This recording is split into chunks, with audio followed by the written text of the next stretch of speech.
नमस्कार विद्यार्थी मित्रांनो, सेल्फ स्टडी विथ महाराष्ट्रामध्ये आपलं स्वागत आहे। तर मित्रांनो, कल्याण डोंबिवली महानगरपालिका भरती म्हणजेच KDMC भरतीसाठी महाराष्ट्र म्युनिसिपल कॉर्पोरेशन ॲक्ट आहे। हा ॲक्ट खूपच मोठा आहे, ठीक आहे। तर हा ॲक्ट आजच्या या लेक्चरमध्ये तुम्हाला शिकवतो आहे, ज्याच्यामध्ये कलम 1 ते 3 म्हणजेच प्रकरण 1 प्रारंभिक कलम 1 ते 3 हे आजच्या लेक्चरमध्ये होणार आहे, ठीक आहे। तर ह्याचं आजचं जे लेक्चर आहे ते डेमो लेक्चर आहे। उद्यापासून जे लेक्चर होतील किंवा ह्या पुढचे जे लेक्चर होतील ते टेलिग्रामवरच घेईल, म्हणजे टेलिग्रामवर पहिल्यांदा तुम्हाला नोट्स टाकेन, त्या नोट्स मी तिथे तुम्हाला शिकवेन, एक्सप्लेन करून दाखवेन, ठीक आहे। तर याचं जे लेक्चर असेल ते दुसऱ्या चॅनलवर असेल, त्या चॅनलची लिंक म्हणजे आता जो चॅनलवर मी लेक्चर घेत आहे डेमो लेक्चर, याची लिंक मी तुम्हाला व्हिडिओच्या डिस्क्रिप्शनमध्ये देतो, तिथे येऊन तुम्ही ॲडमिशन घेऊ शकता, ठीक आहे। एकदम माफक दरामध्ये, म्हणजे मी 149 रुपयामध्ये तुम्हाला नोट्स प्लस लेक्चर प्रोव्हाइड करत आहे, ठीक आहे।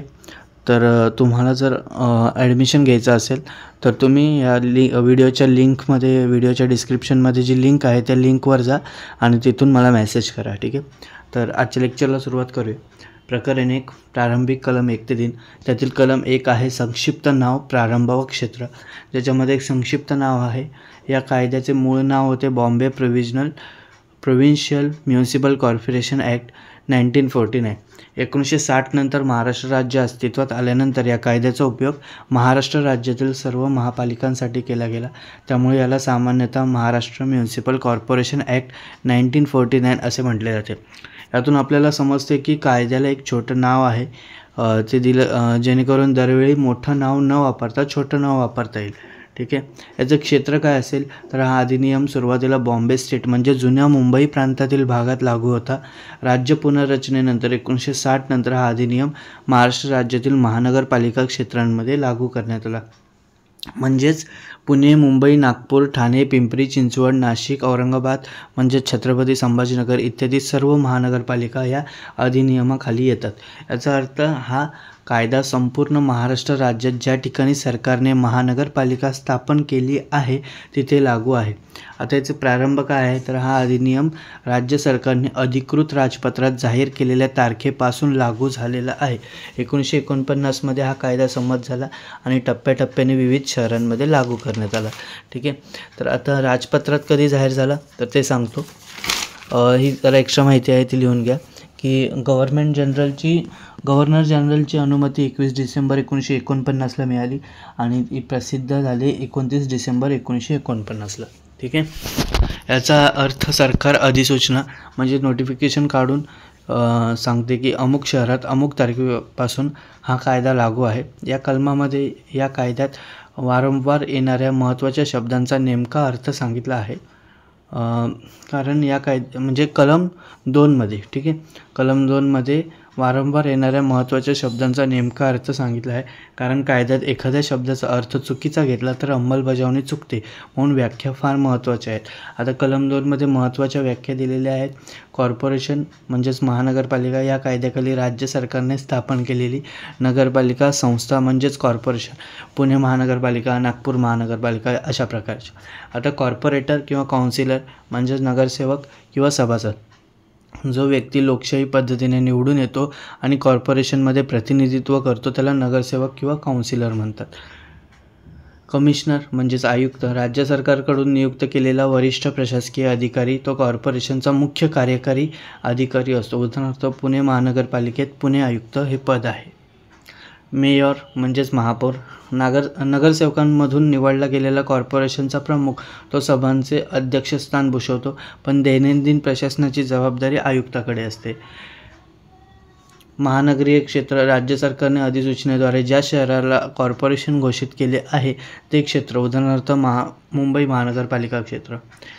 स्टँडिंग कमिटी म्हणजे स्थायी समिती, कॉर्पोरेशनमधील एक महत्त्वाची समिती जी अर्थसंकल्प, खर्च आणि धोरणात्मक निर्णयांवर नियंत्रण ठेवते। निर्दिष्ट, या कायद्यानुसार शासनाने नियमांद्वारे किंवा अधिसूचनेद्वारे ठरवलेली गोष्ट। रूल किंवा नियम किंवा बाय लॉ म्हणजेच उपविधी। नियम म्हणजे राज्य सरकारने बनवलेले नियम, उपविधी म्हणजे कॉर्पोरेशनने आपल्या क्षेत्रासाठी बनवलेले नियम।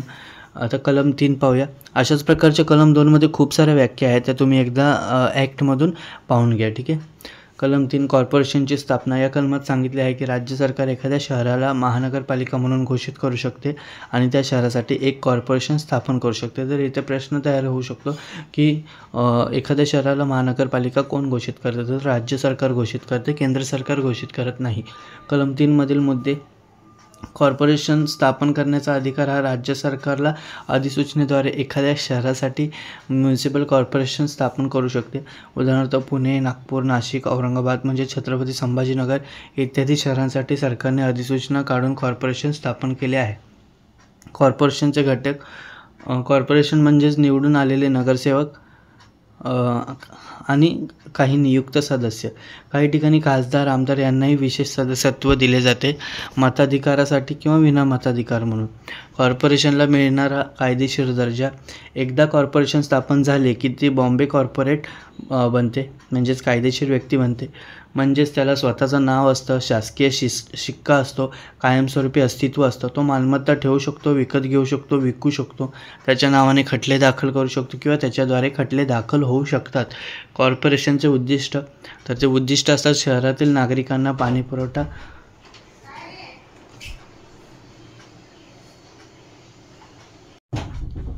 शहरातील नागरिकांना पाणीपुरवठा, स्वच्छता, आरोग्य, रस्ते, वीज, उद्याने, शिक्षण, बाजारपेठ यांसारख्या मूलभूत नागरी सुविधा पुरवणे. स्थानिक कर गोळा करणे आणि त्यातून विकास कामे करणे. उदाहरणाने समजूया. जर राज्य सरकारने ठाणे शहर महानगरपालिका म्हणून घोषित केले तर तिथे ठाणे महानगरपालिका स्थापन होते.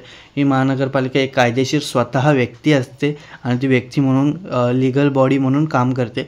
ती स्वतःच्या नावाने मालमत्ता घेऊ शकते, प्रकल्प सुरू करू शकते आणि कर आकारू शकते.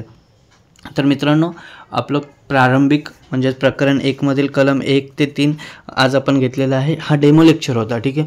तर आता जर तुम्हाला बॅच जॉईन करायची असेल तर या व्हिडिओच्या डिस्क्रिप्शनमध्ये मी लिंक दिलेली आहे. त्या लिंकवर जा, तिथे तुम्ही मला मेसेज करू शकता आणि मेसेज केल्यानंतर तुम्हाला त्या ग्रुपमध्ये ॲड केलं जाईल, ठीक आहे.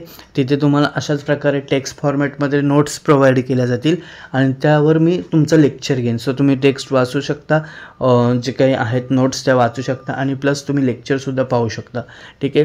प्लस तुम्हाला रोजच्या रोज मी तिथे क्वेश्चनसुद्धा देत जाईल. ते RTI, RTS आणि कॉर्पोरेशन ॲक्टवर असतील, ठीक आहे. आता RTI जो आहे तो मी यूट्यूबवर शिकवलेला आहे. RTS ॲक्ट जो आहे तो मी आज यूट्यूबवर टाकेन आणि इतर जे ॲक्टवरचे जे प्रश्न आहेत ते तुम्हाला टेलिग्रामवर प्रश्न तर पडतीलच, प्लस सोबत तुमचे जे लेक्चर्स आहेत ते रोजच्या रोज देत जाईन, ठीक आहे. धन्यवाद मित्रांनो.